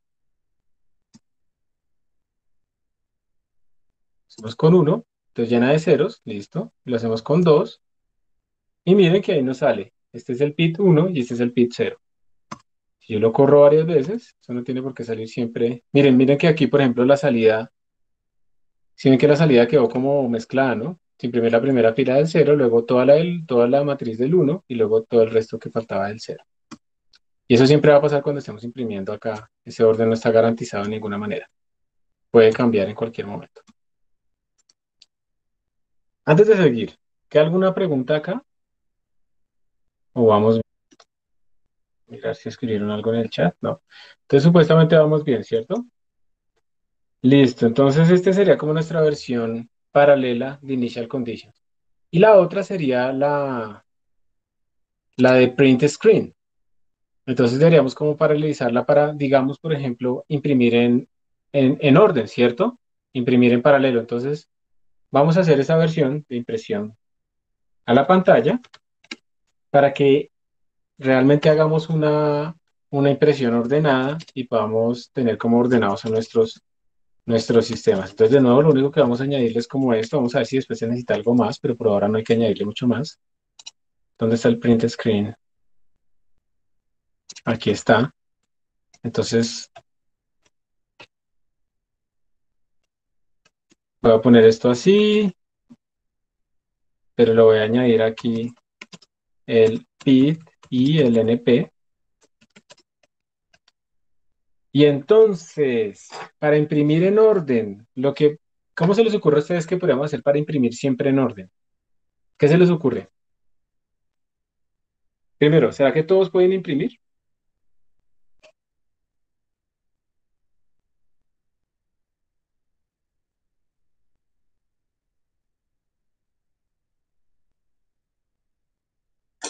Pues sí podrían imprimir todos, pero debería imprimir uno solo, porque para imprimir todos tocaría parar y esperar a que termine uno para ir al otro. Entonces, pienso que es más rápido que solo uno imprima. ¿cierto? Entonces, tendríamos que hacer la típica. Si yo soy el cero, yo imprimo. Si no soy cero, pues yo no imprimo, pero envío mis datos. Entonces, aquí viene una parte importante. If cero es igual a pi, si yo soy el cero, yo soy el único que va a imprimir. Entonces, a ver, yo voy a crear otra función auxiliar porque es que el cero va a imprimir siempre como unos datos, ¿sí? Va a imprimir siempre esto.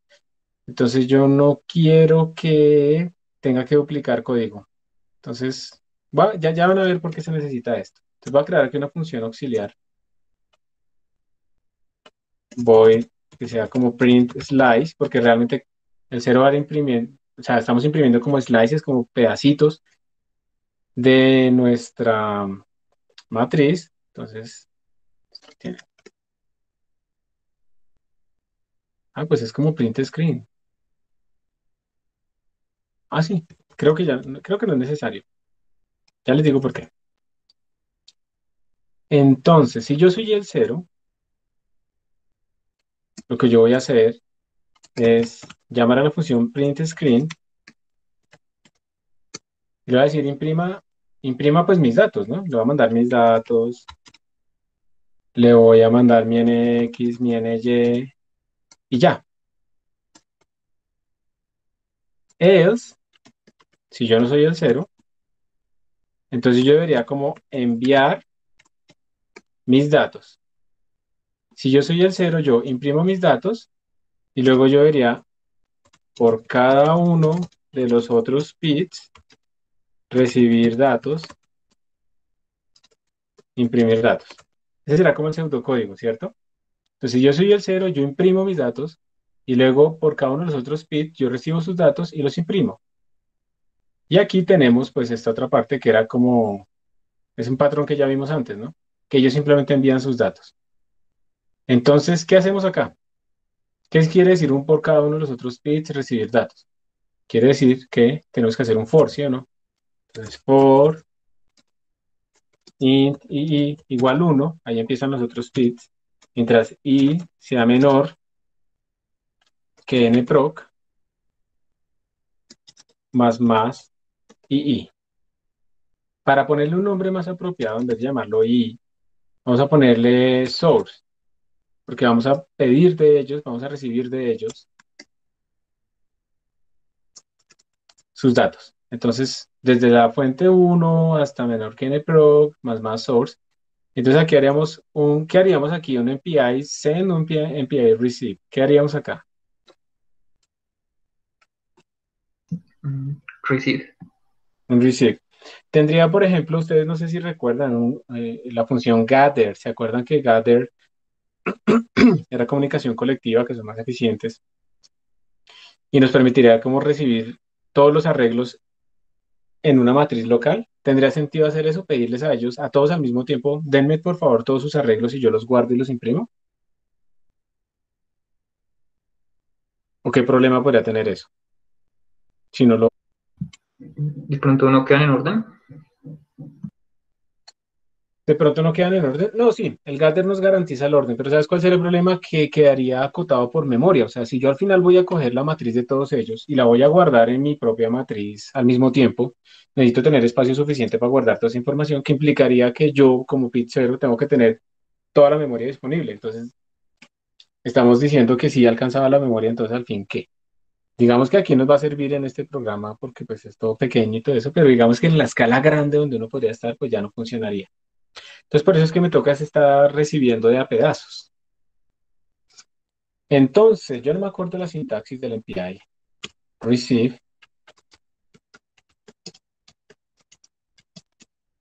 Vamos a ponerlo acá. Ay, MPI al centro. Que está receive. Entonces, el MPI receive dice, ¿en dónde va a recibir? Entonces, MPI receive. Entonces vamos a ponerle aquí porque ahorita lo vamos a poner buffer donde vamos a recibir. ¿Cuántos vamos a recibir? Te lo voy a copiar todo esto para que ustedes me ayuden después a llenarlo. Type, la fuente, que eso sí es fácil, source. El tag lo vamos a poner acá, y vamos a definir el tag aquí. Eso, digamos que por ahora no hemos tenido que cambiar los tags ni nada de eso, entonces no nos preocupemos por esa variable tag. Todos están en el mismo communicator.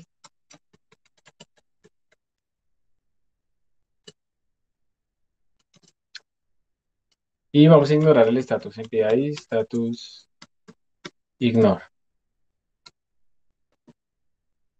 Entonces, ¿se acuerda que la vez pasada habíamos dicho que uno siempre tiene que utilizar como un buffer diferente al de envía que al que recibe para no sobreescribir, por ejemplo, sus datos? Y después vamos a hacer evolución acá.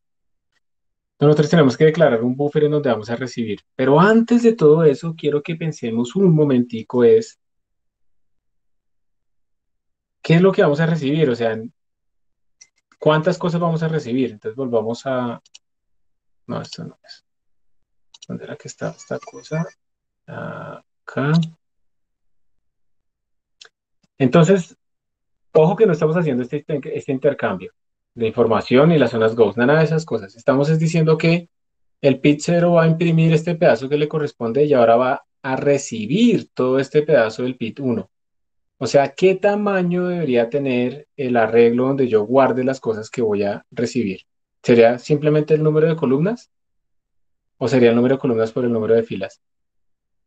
Si el 0 va a recibir toda la matriz del 1 para imprimirla.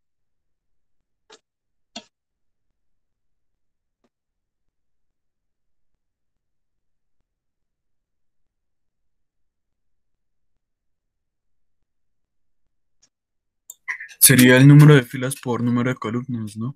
¿Cierto? O sea, yo tendría que hacer como un arreglo local que tenga este mismo tamaño, ¿cierto? Aproximadamente. Entonces, pilas, porque aquí uno tiene que empezar a ver qué fue lo que yo le mandé a mi sistema. Entonces, mire que cuando yo llamé a print screen, yo le mandé el NX local. O sea, NX, este NX que yo tengo acá, realmente es el NX local. O sea, yo tengo esa información aquí metida en este NX. Entonces, yo podría aquí crear un buffer temporal donde voy a guardar mis datos. Entonces puedo utilizar vectors. Yo nunca lo he hecho con vectors, pero pues esos internamente guardan un arreglo. Vamos a ver si esto funciona. Yo puedo crear aquí un vector, std vector. Siempre he utilizado arreglos primitivos, pero bueno, vamos a ver si nos funciona con vectors. std vector double, lo vamos a llamar buffer. Vamos a decir que tiene un tamaño nx por ny. Y pues la inicialización no nos importa porque lo vamos a sobreescribir. Ojo, porque esto quiere decir que cada vez que yo llame a la función print screen se va a generar o se va a pedir memoria para este vector, ¿cierto?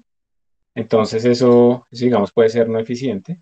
Pero pues yo no imprimo muchas veces a la pantalla. Entonces, digamos que no importa, olvidémonos de eso por ahora. Entonces, aquí es donde viene el detalle de qué pongo acá. Ustedes no pueden hacer esto, chicos. Ustedes ponen esto, están equivocándose. ¿Por qué? Porque recuerden que buffer es un vector que internamente guarda doubles, pero es que un vector no tiene solamente un arreglo por dentro, sino que tiene más cosas. Esta es la dirección donde arranca el objeto, no es la dirección donde arranca el arreglo. ¿Cómo harían ustedes para decirle la dirección donde arranca el arreglo?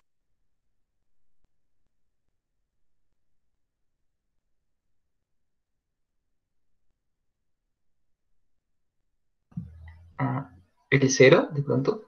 Sí, señor. Y aquí estamos haciendo un montón de suposiciones. Entonces, miren, lo que estamos diciendo es, buffer de 0 es el primer elemento, entonces yo le mando la dirección del primer elemento. Perfecto. Ojo, porque es que aquí es donde viene la cosa que a mí me da sospecha y es, estamos asumiendo que nuestro vector buffer no va a cambiar, ni va a haber un resize, ni nada de esas cosas que hagan de pronto que cambie dirección de memoria, ¿sí? Que no se nos invalide, eso es muy importante. Por eso es que muchas veces la gente prefiere utilizar pues arreglos primitivos, porque pues finalmente es memoria que no vamos a estar moviéndola de un lado al otro, ¿sí? Pero yo creo que aquí podemos hacer esto acá porque pues no estamos haciendo resize, ni pushback, ni nada de esas cosas dentro de nuestro vector. ¿Listo, chicos? Entonces, por eso, entonces aquí le mandamos dónde arranca el primer elemento. Lo que sí hay garantía es que ese buffer interno, o sea, el arreglo interno de nuestro vector es contiguo. Entonces ahora vamos a decirle cuánto vamos a mandarle, cuánto vamos a recibir. Entonces, ¿cuánto es que vamos a recibir? Ya dijimos que va a ser pues nx por ny. Eso es lo que vamos a recibir. ¿Qué tipo de datos son? Pues son MPI double. Y ya. Entonces miren que aquí hay una suposición fuerte de nuevo. Estamos suponiendo que nuestro vector internamente entre toda esa información tiene un arreglo que es contiguo en memoria. Eso sí es verdad, eso está garantizado. Le estamos mandando la dirección de memoria donde arranca ese arreglo, no donde arranca el vector, sino donde arranca el arreglo interno. Y le estamos diciendo que lo que vamos a recibir en ese bloque es un tamaño de nx por ny. Esto, por ejemplo, podría ser posible. Ustedes podrían decirle nx por ny sobre 2, pues porque eso es más pequeño que el arreglo interno.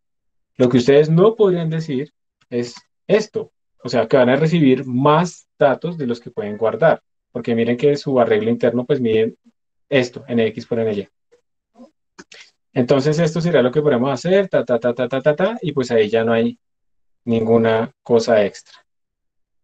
Y él va recibiendo y cada vez que reciba, entonces él llama a la función print screen. Entonces print screen. ¿Y qué va a imprimir? Ya no va a imprimir a data, sino que va a imprimir a buffer, tamaño nx y tamaño ny. Perdón por la lloradera, pero es que a veces les da la chiripiorca a los niños. Y a uno le toca seguir. Entonces ya tenemos esto aquí. Tenemos esto acá, entonces a ver, vamos a repasar qué está haciendo el pit 0. El pit 0 está imprimiendo sus datos, luego crea un buffer temporal para guardar los que le van a enviar, y por cada uno de los otros pits recibe ese buffer temporal y lo imprime. Y eso es todo. Entonces miren que ese buffer se está sobreescribiendo cada vez, ¿no? Cada vez que se hace el enviar y receive. Y ahora vamos a enviar los datos. Si yo no soy el pit 0, yo debo enviar mis datos, entonces vamos a utilizar aquí un MPI send. MPI send. ¿Qué vamos a enviar? Si nosotros no somos el pit 0, nosotros vamos a enviar nuestro arreglo, ¿no? Entonces yo tendría, en vez de buffer acá, yo tendría que decirle pues mis datos, donde arranca mis datos, envío nx por ny. Creo que eso tiene el destination acá, entonces los vamos a enviar al pit 0. Ese es el destination, si quieren, para que sea más claro esto, pongamos destination igual 0. Entonces aquí ponemos destination, el tag, y creo que lo que sobra es el MPI status ignore.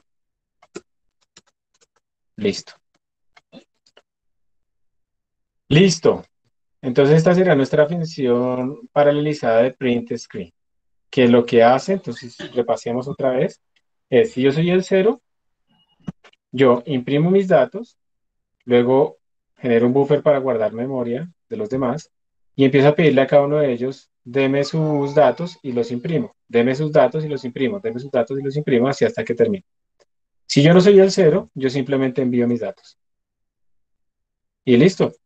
Entonces con eso yo voy a venir acá a print screen, después de hacer el initial conditions paralelo, y voy a decirle print screen de pit nproc. Entonces, de nuevo, todos van a llamar a esta función, pero dependiendo de su valor de pit, o va a entrar acá al 0 o van a entrar acá. Entonces vamos a ver cómo nos va con esto. Vamos a compilar. Nproc no está, creo que se llama np. Así, listo. Y tag no está identificado. Sí, el tag. Vamos a poner acá. Vamos a ponerlo aquí. Y vamos a correrlo. Entonces, miren, si tenemos un solo pit, un solo proceso, perdón, todo está lleno de ceros y se imprimió bien nuestra matriz. Y si tenemos dos, a la hora de la verdad, miren que se imprimió el 0 y luego se imprimió el 1. Y esto sí se está imprimiendo en orden.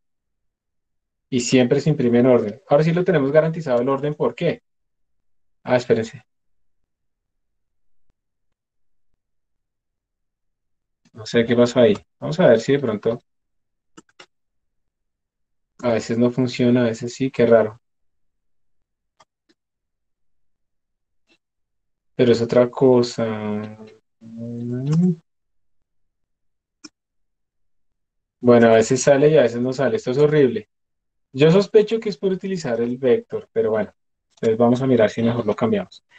Entonces, con esto quedaría, digamos, paralelizado nuestro print screen. Yo voy a probar después si si con arreglos primitivos no me sale ese errorcito que me salía anteriormente, pero con esto pues ya digamos que espero que quede claro. ¿Tiene alguna duda en este momento? ¿Cómo se han paralelizado estas dos funciones? El de initial conditions y el de print screen. Yo tengo una Profe, pregunta, profe. yo, Ahí, ok. Señor. bueno, el bit 0 necesita suficiente memoria para tener data y también buffer, ¿cierto? Sí, sí, sí, completamente de acuerdo. El cero no puede, digamos, tener completamente su memoria llena en, en data, porque si no, no va a poder tener buffer. Y entonces ahí es una Ok, restricción de memoria, eso es verdad. O si no, nos tocaría utilizar a data como el mismo buffer, pero perderíamos la información del cero. ok, gracias. Ujú. ¿Cuál es la Profe, otra pregunta? yo, sí, yo tengo una pregunta. Digamos, si nosotros no supiéramos de antemano el tamaño que nos va a llegar del buffer, ¿qué tendríamos que hacer? No, tú sí tienes que saber el tamaño, o sea, porque es que tú le tienes que especificar a MPI cuántas cosas es que vas a recibir. No, Entonces tú, sí, pero me refiero, digamos, por ejemplo, que yo estuviese mandando no toda una fila, sino ciertos elementos en esa fila, ¿sí? Y entonces tendría que hacer dos mensajes, uno especificando cuántos voy a compartir y otro que ya me mande todos esos elementos, ¿o no? No entiendo, o sea, los elementos no estarían contiguos, los que estarías mandando, por ejemplo, digamos que mandas, son 7 columnas, digamos que pensemos que solo es una fila, pero son 7 columnas y mandas solamente 3 columnas no contiguas, algo así. Sí, no sé, digamos que dependiendo de algo que ocurra en el sistema, mando solamente 3 columnas o mando 4 o algo así. Digamos que tú puedes hacer eso, o sea, no, a ver, hay dos cosas. Una, el tamaño tiene que ser, puede ser diferente, sí, claro, el tamaño puede ser diferente. Como te decía, aquí tú puedes poner el sobre 2, pero entonces acá también tiene que ser un sobre 2. O sea, tiene que corresponder los tamaños del buffer de recibida y de enviada, tiene que ser iguales. Eso es lo primero, pero no tiene que ser los mismos del sistema o algo así, puede cambiar con la condición como tú dices, ¿listo? Pero el send y el receive tienen que corresponder entre ellos. Lo segundo es pilas porque si los elementos no son contiguos, que esa es otra cosa, tú primero tendrías que meterlos en otro buffer temporal para que sean contiguos, porque de nuevo, digamos que, bueno, una estructura o algo así que sean todos contiguos porque el PI no envía como, como pedazos que estén dispersos en la memoria, sino el PI envía bloques de la memoria RAM. Y entonces en ese caso, tú tendrías que copiarlos temporalmente a un arreglo más pequeño donde queden todos ellos contiguos y así enviarlos y recibirlos y luego volverlos a copiar en su sitio original. Entonces hay que ver las dos cosas, ¿no? Tienen que ser contiguos primero, pero no tiene que ser de tamaño constante, puede cambiar. Lo que sí tiene que ser importante es que el receive y el send correspondientes entre ellos tienen que tener el mismo tamaño. ¿Sí? ¿Queda claro? Ok, sí, pero entonces, o sea, mi pregunta es, digamos, yo creo mi copia pequeña del buffer con elementos contiguos que voy a enviar, ¿sí? Pero digamos que el tamaño de ese buffer puede estar variando dependiendo de condiciones del sistema, ¿sí? O sea, si sucedió esto, envió solo uno, si sucedió esto, envió dos, no sé. Pero pues eso no lo sabe el proceso que está recibiendo. Entonces, ¿cómo puedo hacer eso? No, pero es que tiene que saberlo. O sea, esa constante que tú dices de tamaño, que sería este nx por este ny, tú tienes que enviársela o a esta función print screen o tienes que enviársela a algo para que este nx por ny pues vaya cambiando. Pero entonces sí tendría que hacerse una comunicación antes de enviarse el buffer. Pues depende de cómo estés manejando tú eso. O sea, puede ser que tú digas, eh, en mi simulación la cosa, digamos, cuando yo llame a esta función en mi simulación, yo le voy a mandar el tamaño en ese momento que se debe cumplir. Entonces todos tienen esa información. Pero si esa condición solo se cumple, digamos, para el PIT 0, y los otros no la conocen, entonces ahí sí tendrías que comunicar primero. Es que depende completamente del problema. Si para todos se Ok, cumple la misma condición al mismo tiempo o al momento de la llamada, entonces no necesita que la envíes antes porque todos la tienen. Pero si solamente se cumple para cierto proceso y los demás deben saberlo, entonces sí, tienes que comunicarte primero para que esa variable eh, esté sincronizada en todos los procesos y ahí sí puedan ellos recibir y enviar. ok, ok, listo, profe. Gracias. Bueno, entonces con esto terminamos esta primera parte. Ya, digamos, hoy me demoré harto estableciendo cómo se va a descomponer, cómo vamos a hacer las cosas. El resto ya va a ser un poco más rápido y vamos a continuar pues en la siguiente clase. Estos minuticos que quedan pues para la pregunta del proyecto, voy a dejar de grabar la sesión y pues adelante la persona que tiene la pregunta del proyecto.